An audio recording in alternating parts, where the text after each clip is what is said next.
Data and stats are very important, but no one wants to feel like a statistic at lunch with you. What are their pain points?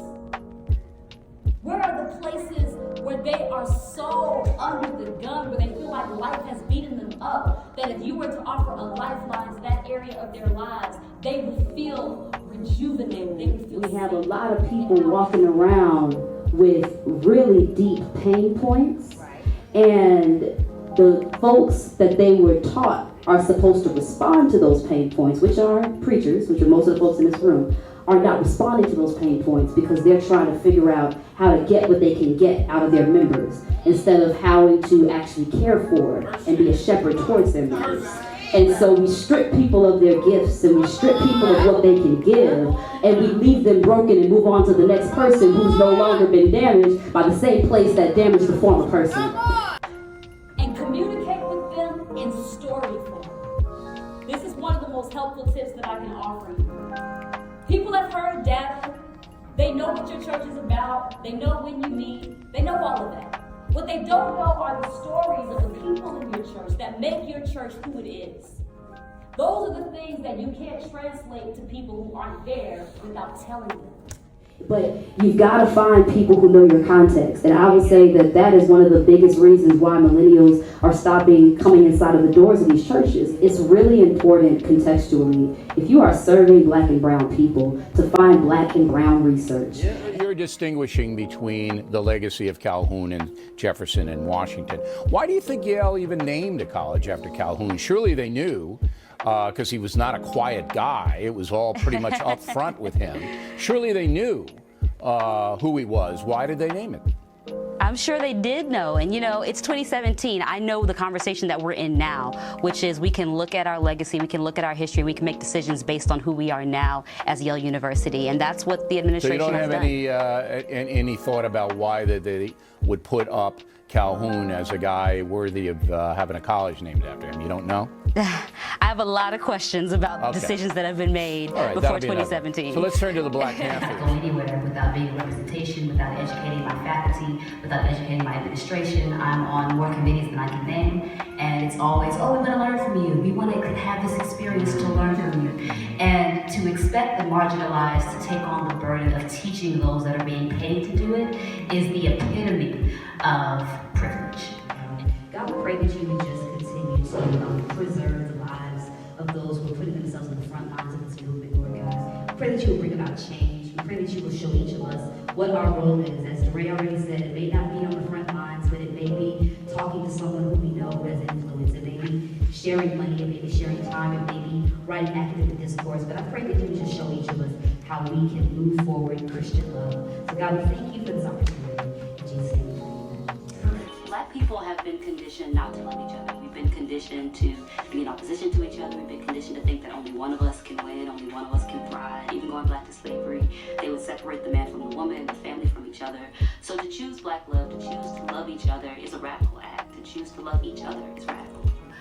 Keep cultivating in addition to where you are, because you never know when you're going to need those relationships. It's always important for more than one person to know about your work. And the last thing I'll say is, when my mentor died, he was really the only person that knew the plans we were up to, right? And so when he died, the plans died. And he died suddenly. There was no way that any of us could have expected that to be the case.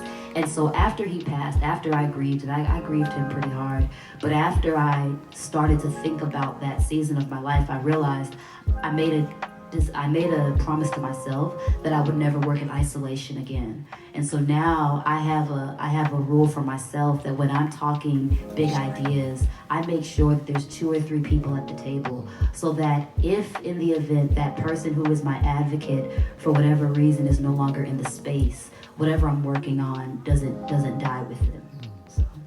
So here's the thing, ladies. A lot of times we don't broadcast what we do naturally because it comes so naturally to us that we think that it's not a big deal. And I saw something on social media recently where it said, don't pay me for the amount of time it takes me to do what I do. Pay me for the years it took me to do this quickly. And so I just want to help you all, let you all know, and help myself as well, we're in this together, that what you're already doing is mind-blowing to somebody else. I guarantee you there's something that you already do naturally well that it takes somebody else a ton of time to do, and they can't do it nearly as well as you. And so I want us to communicate what we do naturally, because that is a huge way to build your own brand. So we've got to tell our own story. If we don't narrate for ourselves what we do, nobody else will do it. Even when you're doing, I don't care if you're a caterer, I don't care if you're an event planner, I don't care if you do birthday parties exceptionally well and everybody always wants to know who did it. You're like, I did it. Whatever is your thing to do, get online, promote it, share it, and I promise you, your phone, your direct messages, your emails are gonna start blowing up, where people start asking you, hey, I heard you do X, Y, and Z, can you do this for me? And before you know it, you'll have a business. Because people want to be somewhere where they feel like other folks want to be. So I would say, don't worry about a graphic design budget and trying to have flyers and trying to make stuff look really, really fancy. One of the great things about social media is that people like for it to feel organic. They don't want it to feel like it's managed messaging. So that means you can do everything on your phone.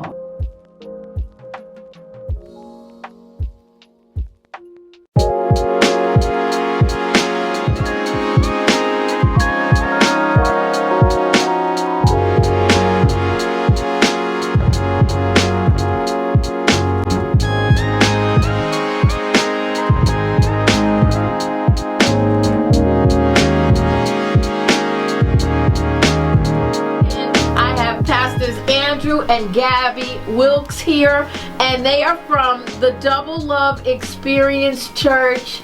I love the name. So before we get into a whole lot of stuff, just greet the folks, say hi, and what you want to say about the name. Hey family, yes, my name is Pastor Gabby Cudjoe Wilkes. I'm elated to be here with Liz. Me and Liz go back. That's my mentor. That's my homie. We go back. We go back to when before I was married. Actually, that's how far we go back. Yeah, way back. Listen, and so I'm just grateful to be here. I'm gonna let my husband share a little bit about our name. But hey y'all, hey New York, how y'all doing? It's Get Up Mornings. I'm Erica Campbell, and it's time for the Love Talk of the Day. And joining me are Pastors Andrew and Gabby Wilkes from the Double Love Experience Church in Brooklyn, New York. Good morning, Pastors Andrew and Gabby. Thank you for joining me today. Good morning. Good morning. Thanks for having us. Good morning. Hey, listen, thank you, everybody. Thank you, Oak Bluffs. Thank you, Martha's Vineyard, for showing up. Y'all are the realest. We had a phenomenal time at the inaugural Soul Fuel MV. We told stories. We curated beloved community. The only thing left to do is to see you all next year. So from us to you, from Gabby and Andrew Wilkes, we love y'all. We appreciate you. Deuces.